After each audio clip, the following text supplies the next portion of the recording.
Hello everyone and welcome back. आज हम करेंगे weekly analysis, daily analysis and 15 minute analysis for all the index, Nifty, bank Nifty and Sensex. आज का दिन अगर अपन देखेंगे 9 मई को, क्या हुआ है कि आज गैप डाउन हो गया था मार्केट काफ़ी ज़्यादा ह्यूज पॉइंट से। गैप डाउन हुआ था निफ्टी भी, बैंक निफ्टी भी, सेंसेक्स भी। ओके, लेकिन गैप डाउन होने के बाद ऑलमोस्ट मार्केट जो था रहा ऑलमोस्ट साइडवेज हो गया। ठीक है, ये कल की क्लोजिंग कुछ थी, यहाँ से डायरेक्ट गैप डाउन 24,000 के नीचे गैप डाउन हो गया था। ठीक है, लेकिन अच्छी बात ये है कि अगर आप देखोगे तो मार्केट की जो क्लोजिंग रही है आज 24,000 के ऊपर, मतलब साइकोलॉजिकल जो एक इम्पोर्टेंट जो लेवल है 24,000, उसको रिस्पेक्ट किया मार्केट ने, तो ये फिलहाल तो अच्छी बात है। ओके, अगर इसको आप डेली टाइम फ्रेम पे देखोगे तो ऐसे एक कैंडल दिख रही होगी जिसमें क्या हुआ, जहाँ पे गैप डाउन हुआ है आज मार्केट, देखो वहां से उसके बाद कंटिन्यूअसली ऊपर ही गया दिन भर में, उसके नीचे एक बार भी नहीं आया होगा। ठीक है, तो कंप्लीट साइडवेज रहा उसके बाद। ठीक है, अगर बैंक निफ्टी देखोगे तो बैंक निफ्टी जो है वो थोड़ा सा नीचे गया था, लेकिन at the end of the day वो कंप्लीट साइडवेज रहा, gap down, huge gap down, उसके बाद साइडवेज हो गया। ठीक है, बैंक निफ्टी एंड सेंसेक्स की भी बात करेंगे तो ऑलमोस्ट निफ्टी के जैसी एक gap down, huge gap down. एक स्टार्टिंग में 9:15 को जो पहली 5 मिनट की कैंडल काफी ग्रीन बन गई, उसके बाद उसके अंदर ही मार्केट जो रहा क्लोज हो गया। ठीक है, तो ये हो गया आज का एनालिसिस। अगर नेक्स्ट वीक के लिए अगर अपन एनालिसिस करते हैं तो अगर आप वीकली टाइम फ्रेम पे देखोगे तो निफ्टी में क्या हुआ है ना, निफ्टी में एक स्ट्रॉन्ग बियरिश कैंडल बनी है। ठीक है, एक स्ट्रॉन्ग रेड कैंडल बनी है। ओके, तो नेक्स्ट वीक कैसे मार्केट रिएक्ट करते हैं इस चीज को देखना पड़ेगा। मेजरली जो टेंशन चल रहे हैं इंडिया पाकिस्तान के बीच में, जो वॉर छेड़ दिया है पाकिस्तान ने, अब उस वॉर का क्या नतीजे रहती है कि ये वॉर अगले ही अभी वीकेंड में ही खत्म हो जाता है, सैटरडे संडे, या फिर और कुछ दिन चलता है, उसके हिसाब से मार्केट में जो रहेगा वो रिएक्शन देखा जाएगा। ठीक है, मेजरली आप देखोगे तो आज भी इंडिया विक्स जो है बड़ा है। ठीक है, 2.95% से बड़ा ही है। वीकली एनालिसिस पे ऐसे दिख रहा है निफ्टी। ठीक है, एक strong bearish candle. Bank Nifty जो है, बैंक निफ्टी ने टॉप पे जो है, ठीक है, ये ब्रेकआउट फेल्योर का चांसेस हो सकता है। ठीक है, ऐसे लग रहा है।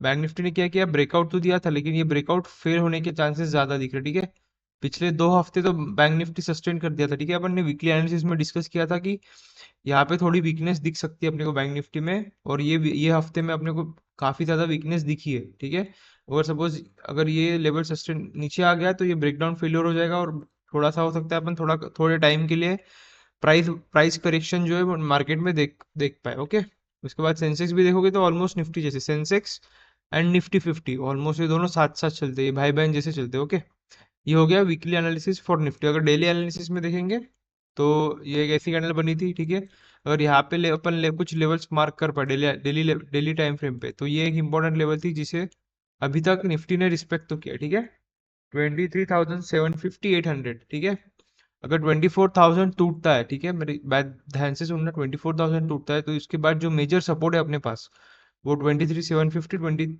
23,800 है। ठीक है, उसके बाद भी अगर अगले हफ्ते में वो लेवल भी अगर मार्केट रिस्पेक्ट नहीं कर पाता है, उसको भी तोड़ता है, ठीक है, तो नेक्स्ट जो लेवल रहेगा, ठीक है, उसके नीचे जो लेवल सपोर्ट की तरह काम कर सकता है वो है 23,300। ओके, एंड उसके बाद साइकोलॉजिकल लेवल 23,000 तो हो ही जाएगा। ठीक है, उसके अगर सपोज निफ्टी को अपनी अपवर्ड जर्नी स्टार्ट करता है, ये कब हो सकता है कि अगर सपोज वॉर ही खत्म हो गया, इन्वेस्टर्स लोगों को कॉन्फिडेंस आ गया, FIS DIS को कॉन्फिडेंस आ गया कि ये वॉर इंडिया ही जीत सकता है। ठीक है, वैसे तो पाकिस्तान जो है अभी भीख मांग रहा है IMF से वगैरह कि पैसे दे दो भैया हमको, हमारे पैसे खत्म हो गए, लड़ने के लिए अभी ना कैपिटल है, ना उनके एयर डिफेंस सिस्टम काम कर रहा है।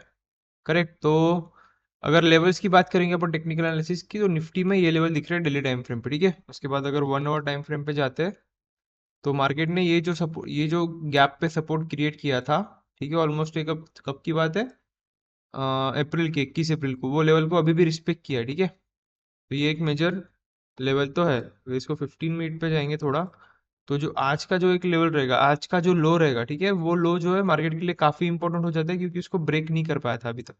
ठीक है, उसके बाद जो मेजर सपोर्ट रहेगा वो ये एक, करेक्ट, ठीक है, 23,800 और 850 860 के आसपास, उसके बाद ये। ठीक है, एंड अगर सपोज मेजर रेजिस्टेंस, वो ये एक रेजिस्टेंस हो सकता है जो मार्क करके रखा है अपन ने।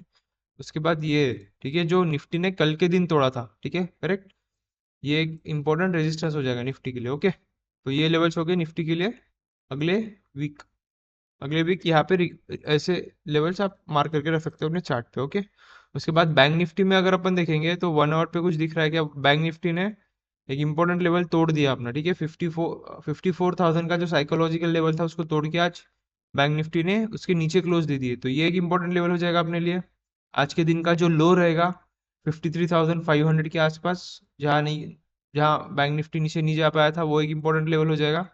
एंड उसके बाद ये एक लेवल, ओके, ये 3 लेवल। एंड इसके नीचे भी अगर लेवल्स देखना है अपने को, जो लेवल सपोर्ट की तरह काम कर सकते हैं, तो 1 आवर टाइम फ्रेम पे जाके देखना पड़ेगा कि निफ्टी ने बैंक निफ्टी ने कहाँ पे रिएक्ट किया था। ये एक लेवल, एंड उसके बाद डायरेक्ट गैप जो 52,680 के पास जो है वो एक गैप हो जाएगी बैंक निफ्टी के लिए, इंपॉर्टेंट लेवल एक्ट कर सकती है, ओके। एंड ये हो गए लेवल्स। एंड उसके लिए ये जो रहेगा 54,200, ये जो रहेगा बैंक निफ्टी के लिए बहुत ज़्यादा कड़क रेजिस्टेंस रहने वाला है, ठीक है, क्योंकि ये गैप से क्रिएट हुआ है रेजिस्टेंस। ये देखो, ये गैप से क्रिएट हुआ है, और गैप से क्रिएट हुए रेजिस्टेंस या फिर जो सपोर्ट रहते हैं वो काफ़ी ज़्यादा पावरफुल स्ट्रांग रहते हैं, ठीक है। वहाँ पे मार्केट रिएक्शन बहुत जल्दी देता है, ठीक है। ये हो गए लेवल्स निफ्टी के आपके लिए, ये हो गए लेवल्स बैंक निफ्टी के। उसके बाद अगर सेंसेक्स की बात करेंगे तो आज के दिन का जो हाईएस्ट लेवल थी वो हो जाएंगी सेंसेक्स के लिए रेजिस्टेंस। आज के दिन जहाँ पे मार्केट रुका था 79,310, वो एक सपोर्ट, एंड फिर 79,000 बोल सकते हो आप, ठीक है, टू बी वेरी प्रिसाइज 79,000, ठीक है। एक साइकोलॉजिकल लेवल भी हो जाती है सेंसेक्स के लिए। एंड अगर सपोज उसके ऊपर रेजिस्टेंस मार्क करने होंगे तो 80,400, ठीक है, यहाँ से लेके यहाँ तक ये एक मेजर रेजिस्टेंस रहेगा सेंसेक्स के लिए, ठीक है। उसके बाद यहाँ पे मल्टीपल टच पॉइंट्स अपने को मिल रहे, ये एक लेवल हो जाएगा सेंसेक्स के लिए, ओके। और उसके नीचे भी जाता है सेंसेक्स, तो ये एक लेवल। एंड उसके बाद तो फिर अगर उसके भी नीचे जाता है तो वी कैन से कि कुछ टाइम के लिए अपन जो रहेंगे थोड़ा बियरिश फेज में रह जाएंगे, ठीक है। ये फिर 77,000 तक के लेवल्स आने के भी चांसेस हो सकते हैं, ठीक है, सेंसेक्स के लिए। तो ये कुछ लेवल्स हो गए सेंसेक्स के लिए, ये लेवल्स हो गए बैंक निफ्टी के लिए। और एक अगर ऊपर आपको लेवल चाहिए रहेगी तो ये 54,850 के आसपास, ठीक है। ये लेवल्स आप मार्क करके रख दो, ओके, अपने चार्ट पे। यहाँ पे जो है मार्केट रिएक्शन देने के काफ़ी ज़्यादा चांसेस है, ओके। एंड अभी अभी अगर सपोज डेली टाइम फ्रेम पे अगर आप अगर इंडिया विक्स देखोगे, ठीक है, तो इंडिया वीक्स अगर देखते हैं अपन ये वीक में, ओके, ये वीक कब से स्टार्ट हुआ था, 5 में, ऑलमोस्ट 5 में से अगर देखेंगे जो विक्स 18 पे था भी वो 21-22 पे आ चुका है, मतलब 20% से विक्स बढ़ा है ये लास्ट वीक में। अगर विक्स बढ़ा है तो आप निफ्टी के जो रहेगा 24,000 ऑप्शन चेंज अगर जाके चेक करोगे तो इसके प्रीमियम्स देखो कितने ज़्यादा बढ़ चुके हैं। एट द मनी के प्रीमियम्स देखो 24,000 के 236 और 215, ओके। जबकि ये नॉर्मल डेज पे अगर वीक्स ऐसा नहीं बढ़ा रहता तो ये 150 से लेके 180 के बीच में रहते थे, ठीक है, एट द मनी के premiums on the day of Friday, ठीक है। लेकिन ये काफ़ी ज़्यादा बढ़ चुके हैं, ठीक है। तो ये जो जब विक्स बढ़ता है तो ये ऑप्शन सेलर के लिए काफ़ी ज़्यादा बेनिफिशियल चीज़ रहता है, क्यों, क्योंकि ऑप्शन सेल जब विक्स बढ़ता है तो प्रीमियम स्पाइक हो जाते हैं, ठीक है। प्रीमियम स्पाइक होते हैं तो ऑप्शन सेलर जो चीज़ बेचेगा वो महंगे में बेचेगा, ठीक है। वो मैं अगर और ये चीज़ ऑप्शन बायर के लिए थोड़ी रिस्की रह सकती है, ओके। एंड उसके बाद अगर suppose upon F I D I की बात करते हैं, इन लोगों ने जो है लास्ट वीक में अगर आप एफ आई एस की बात करोगे तो continuously in the month of May, पूरे मई महीने में ऑलमोस्ट इन्होंने अगर 11,000 करोड़ का इन्होंने बाई कर लिया है, ठीक है, ऑलमोस्ट 11,650 करोड़ का अभी तक बाई कर लिया। और डी आई तो कंटिन्यूअसली बायर ही अपने यहाँ पे, ठीक है। ये एफ आई आई का नेट कैश बाय और ये डी आई का नेट कैश बाय, ठीक है। मतलब बोल सकते हो आप कैश मार्केट में, ठीक है, इक्विटी मार्केट में उन्होंने कितनी बाइंग कर ली है, ठीक है। एफ आई एस ने जो फॉरेन इंस्टीट्यूशनल इन्वेस्टर्स इन्होंने 11,600 crore and D I S ने 6,460 करोड़ के आसपास कुछ बाई किया है, ठीक है। और डेली पे देखोगे तो ऑलमोस्ट 2,000-3,000 करोड़ के वो बाई ही कर रहे हैं, ठीक है। नेट बायर्स हो गए अभी। उसके पहले जैसे अक्टूबर महीने से अक्टूबर, नवंबर, दिसंबर, जनवरी, फरवरी, ऑलमोस्ट ये 5 महीने के लिए जो एफ आई एस थे वो नेट सेलर थे, बेच ही रहते, ठीक है। मार्च में वो थोड़े नेट बायर्स हो गए एफ आई एस। अप्रैल में भी वो और मोटा मोटी उन्होंने बाई किया, और मई में तो अभी उनका हेवी बाइंग दिख रही है, ठीक है। अगर एफ आई एस ने से कंटिन्यूस बाइंग कंटिन्यू रहती है तो हो सकता है कि अपन निफ्टी में जो है 24,000 एक साइकोलॉजिकल सपोर्ट बन के उसके बाद अपन हायर लेवल्स के लिए रैली कर सकते हैं अपवर्ड साइड, ठीक है। So thank you for today, and tell me in the comments कि आपको कौन सी चीज़ पसंद आ रही है एनालिसिस में। Okay, and like this video, share this with your friends, and subscribe to our channel for more such videos. And अपने channels पे काफ़ी सारे वीडियोस मिल जाएंगे आपको, जिस पे अपन ने बेसिक्स ऑफ स्टॉक मार्केट की बात की है, तो उसे भी देखिए, ठीक है। And see you in the next video. Till then, thank you.